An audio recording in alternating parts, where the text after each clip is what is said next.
Electric power is everywhere present in unlimited quantities.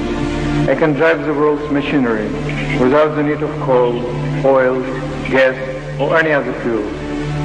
This new power for the driving of the world's machinery will be derived from the energy which operates the universe, the cosmic energy, the cosmic energy, the cosmic energy, the cosmic energy, the cosmic energy. In today's video, I'm going to be looking at an alleged interview where Nikola Tesla stated that quote-unquote everything is the light. This interview surfaced a few years ago with a mostly unknown origin, which claimed this was a quote-unquote hidden or banned interview of Nikola Tesla.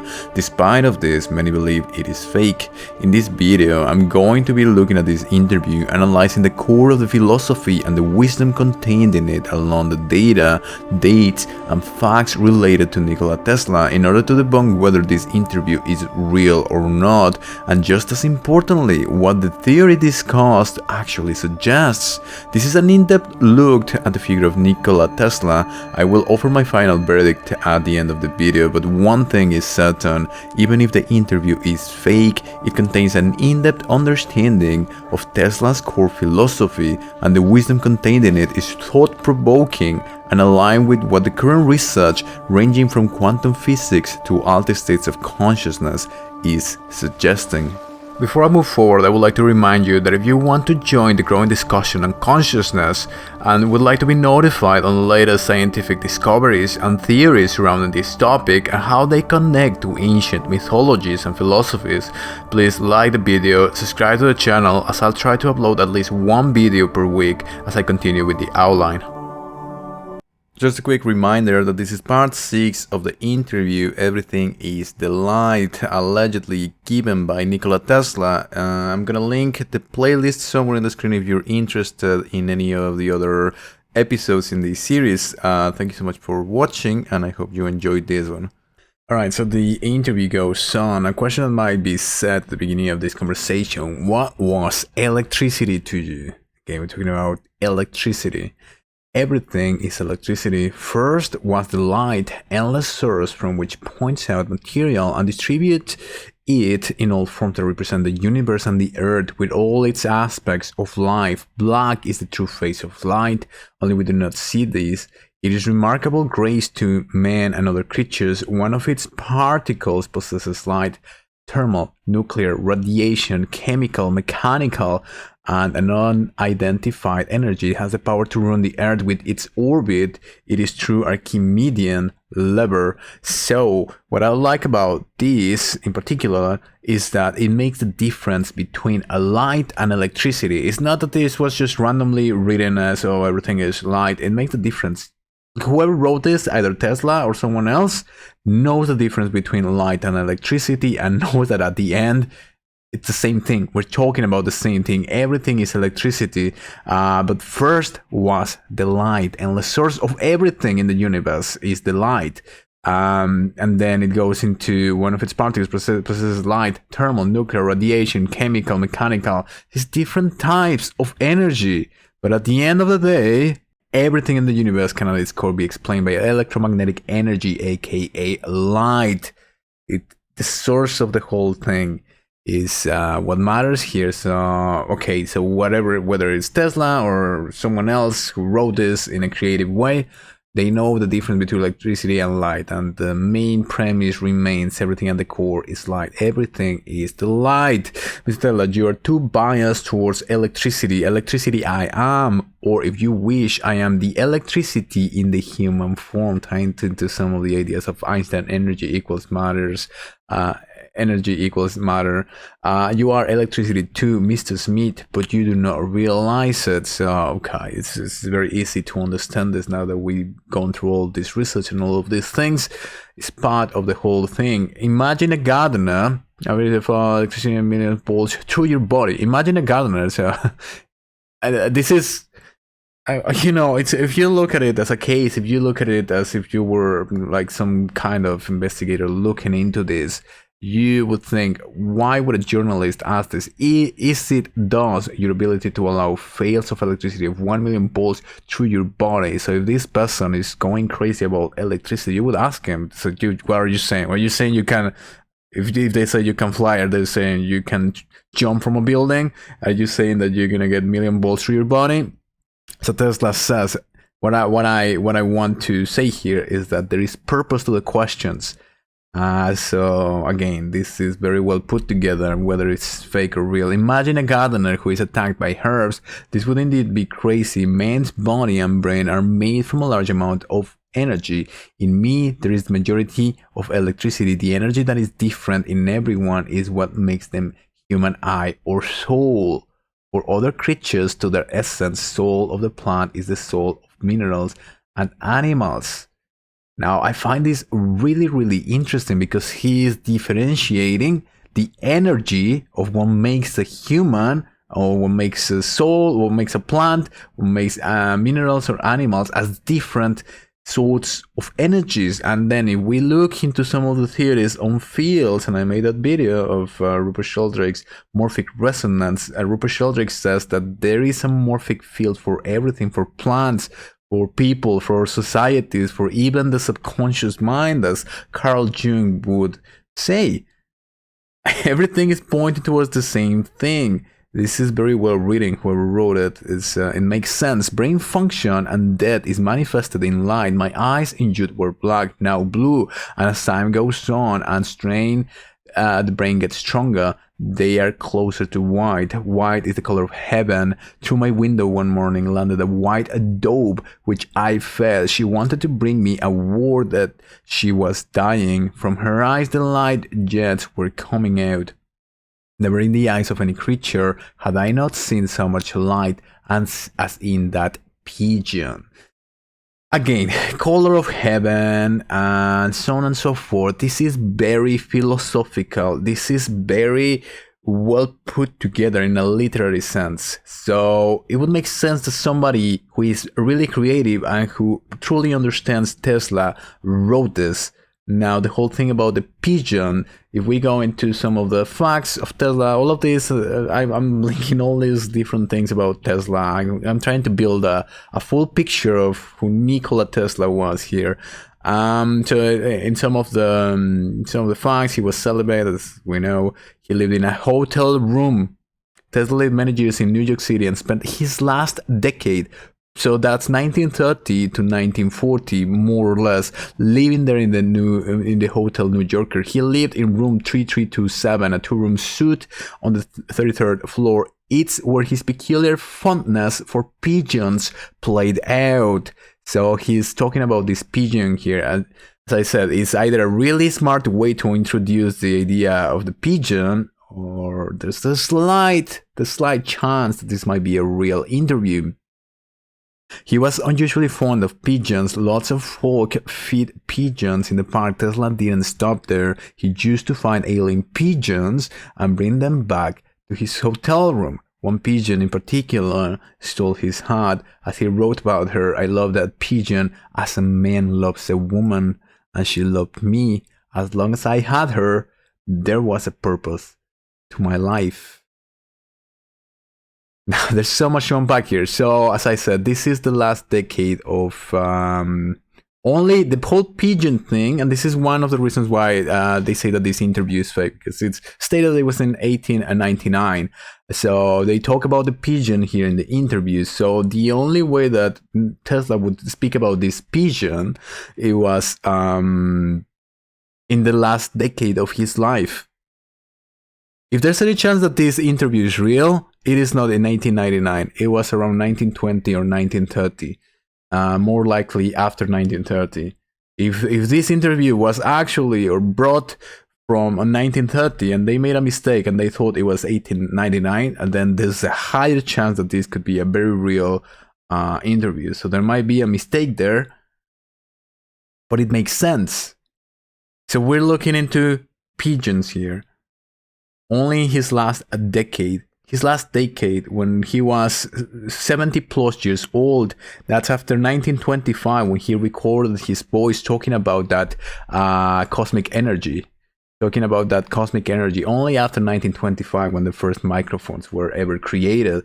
So if you hear a 70-year-old man talking about that, it is in the latter years of his life where someone would have written something like this, The Color of Heaven, and this dog was dying and he brought me the word, and he goes all philosophical and all esoteric into this idea of death and how he loves this pigeon so much as a woman, he says. And now understanding that he was celibate and he was one of the pioneers of a man going their own way, if you may, Tesla had this idea. So now, what I am wondering here, as I go deeper into this interview, is whoever wrote this had a very, very, very good idea of who Tesla was and how to introduce all these little aspects of his life, of his outlook on life, in very smart ways. Or if this is actually Tesla talking about his life, talking about his feelings in the latter stages of his life. If this interview is real, it was after 1930, and there was a mistake in where it was taken from. It reminds me of Nietzsche as well. Nietzsche, in the latter stages, he went crazy, and despite his stoic nature and the stoic nature of his philosophy, he ended up giving up and hugging a horse and telling the horse that he was setting free. He showed empathy, he showed vulnerability, he showed emotion. The same thing in this paragraph. You would think a man in his latter decade would talk about all these things in such a colorful way. Alright, so for this video I have a couple of post-editorial notes. This is what I'm calling. This is when I'm editing, I add information or add research and so on and so forth. So when I was looking into this interview, I hadn't gone into some of the research that I've gone on, and I have it updated in the channel. So around 3:27 of the video, where Tesla goes into the idea that everything is electricity, and what I like about this is that he makes this clear distinction that I've been speaking of. We're not talking, so the interview is called Everything is the Light. We're not talking like literally just a light as we understand it from a light bulb. We're talking about electricity. We're talking more definitely electromagnetic energy. And now I posted in this channel a couple of articles and published research suggesting this. The first one was where somebody fact-checked and made the theory about how potentially everything indeed is light. I'm gonna link it somewhere in the screen right now. He goes into quantum physics. I made a video about all of these things, just checking it and going in depth into that whole rabbit hole. At the end of the day, everything potentially is electromagnetic energy, which is what it is in this interview. Now I have to remind you whether this is actually Tesla in the 1900s, or this is Stevan Peschic, the author of the play that this interview is allegedly from. This is 1995 when this play started going around. So in 1995 you don't have Google. So if you're talking about everything at the core being electricity, this is a very interesting idea. And in 1995, people didn't have access to all this research, to all these theories, to quantum physics as we understand it today. Now that we have the internet, that we have the access, and that we have YouTube videos explaining quantum physics in 10 minutes, you didn't know this in 1995 as we know it today. So the second one that I want to link somewhere in the screen is I made a video named Genesis in the Lab, where I'm going to have scientists created matter out of pure energy, out of light, photons, through the interaction of the electromagnetic fields.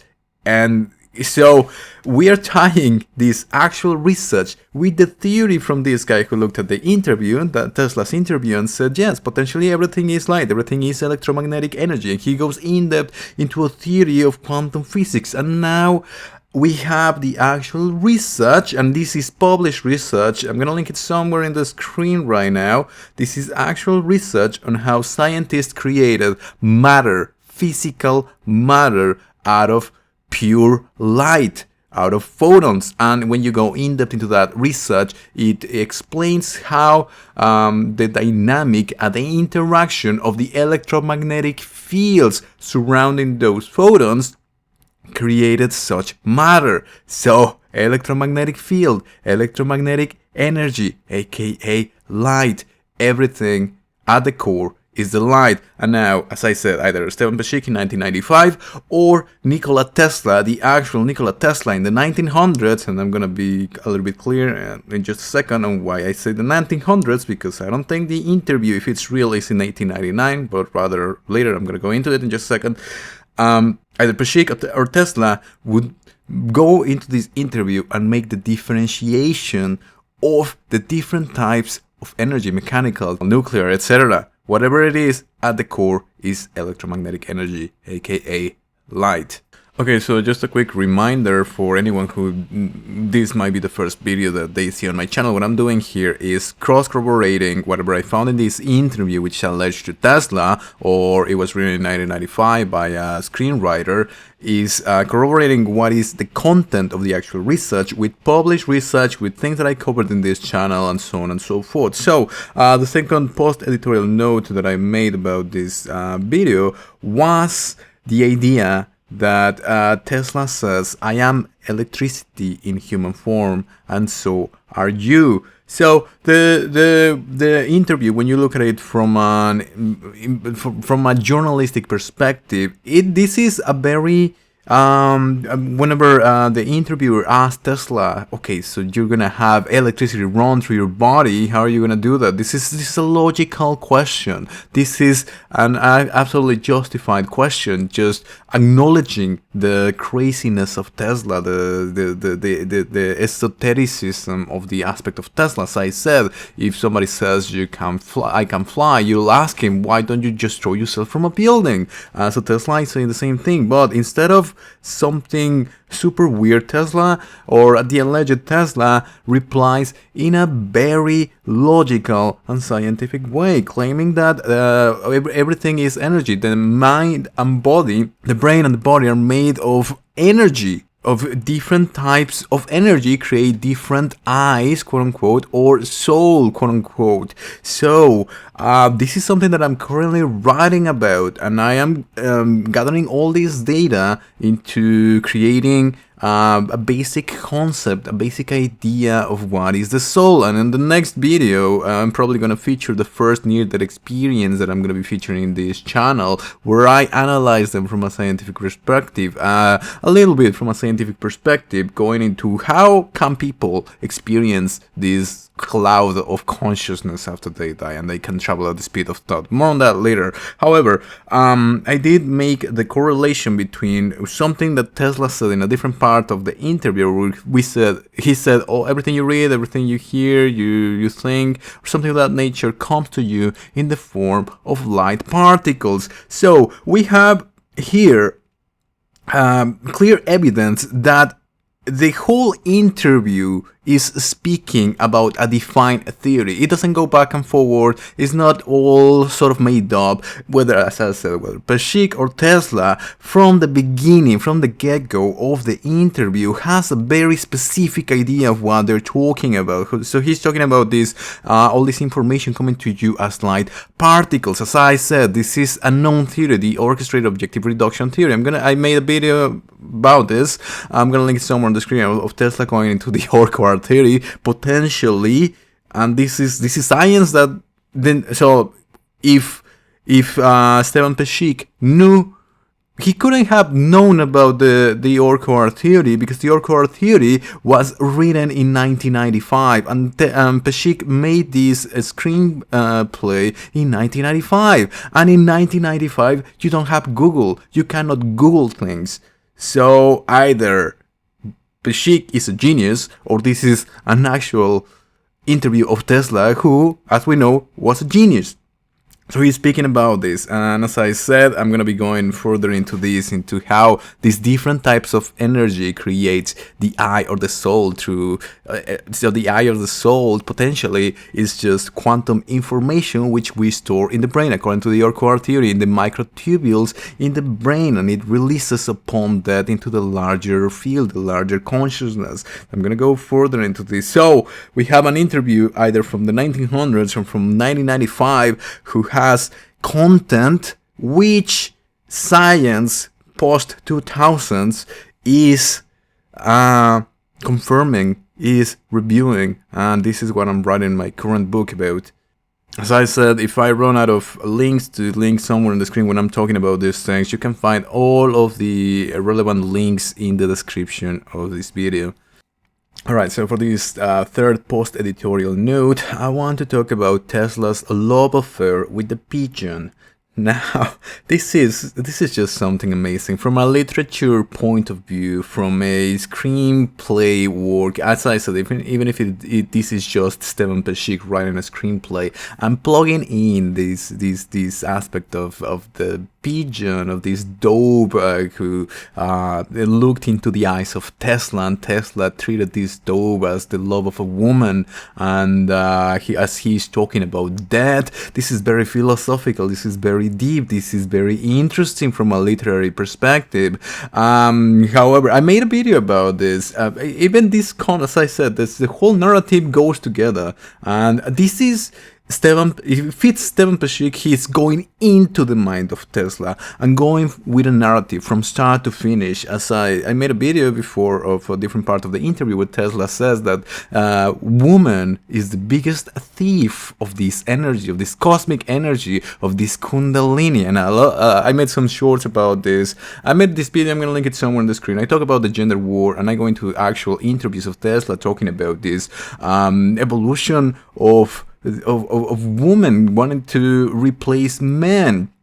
And the feminist movement with due cause that started around when Tesla was alive, it had a justification, but it evolved into something else, and I think Tesla predicted this something else. However, a lot of people really understood what the video was about. A lot of people got very offended, and I had some negative comments and some dislikes in some of the shorts that I made about this, but they just don't see it. They just don't see it.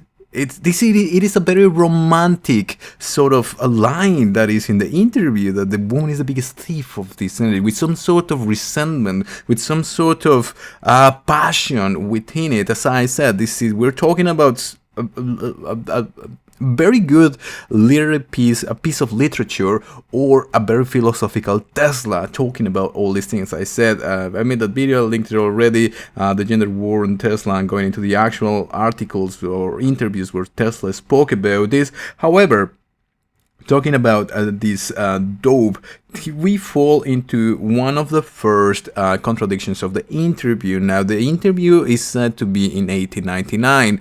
However, when Tesla was interacting with these dopes was in the latter stages of his life, when he was living in the New Yorker, I think circa 1930, 1933, until the time he died in 1943. So the last 10 years of his life, he lived in the New Yorker and this hotel, and he would spend time with pigeons and so on and so forth. That's what the idea says. So we fall into the first contradiction. This is why a lot of people say in this interview is fake, because the interview talks about the theory of relativity, talks about some other things, talks about radar, and as I said, if he's speaking about this cosmic energy, we have this audio of Tesla, and the first microphone was invented in 1925. This interview, if it's real, is after 1925, after the 1920s. This interview, if it's real, is in the latter stages of Tesla's life. Now, what we have to differentiate here is whether we are talking about Steven Peschick being a literary genius, just plugging this romanticism, this romantic idea of Tesla, just falling in love with this pigeon as he talks about that and how he healed this pigeon. And as I said, it ties a little bit with what happened with Friedrich Nietzsche, where he was very stoic with his philosophy, and at the very end of his life he hugged a horse, and he loved the horse, and he wanted to protect the horse as all his emotions poured out in some sort of a cathartic event. This is something like this. So I find this incredibly amazing. However, there is no clear source that the interview was in 1899. Wherever you find this interview in the blogs, it says, oh, an interview from 1899. However, in the actual interview, it is never specified that it's 1899. The interview talks about the pigeons, it talks about the New Yorker, it talks about, as I said, the pigeon, the radar, the theory of relativity. This is post-1900s, this is post-1920, more likely in the 1930s. In the latter stages of Tesla's life. And as we go into the interview, as I said, the whole narrative is together, and it looks to be a latter stage, an elderly Tesla in the last years of his life, speaking about all of his life and all of his ideas. I said, if Esteban Peschic wrote this, he got into the mind of Tesla and created a whole complete narrative that is very aligned with his theory, with his ideas, with the articles, with everything that he put forward. Or we're talking about an elderly Tesla actually reminiscing about his life and about his theories and about what he learned in a more philosophical way, in a more, I would say, a more free expression of who he was, and what is the only way that he could have done this is not talking to journalists, to scientific journalists, not talking to mainstream journalists. If this interview is real, it was post-1920, post-1930, and it was published in an occult magazine that were circulated. These occult magazines were circulating around the 1920s and around the 1930s in New York, and they are very known for all the topics that we are talking about here. So if this interview is real, it's post-1930 from an occult magazine in New York. Alright, so just to finish this video, as a fourth and final post-editorial note, I just want to make clear, I want to remind everyone, this is one of the arguments that I'm using, you cannot Google in 1995.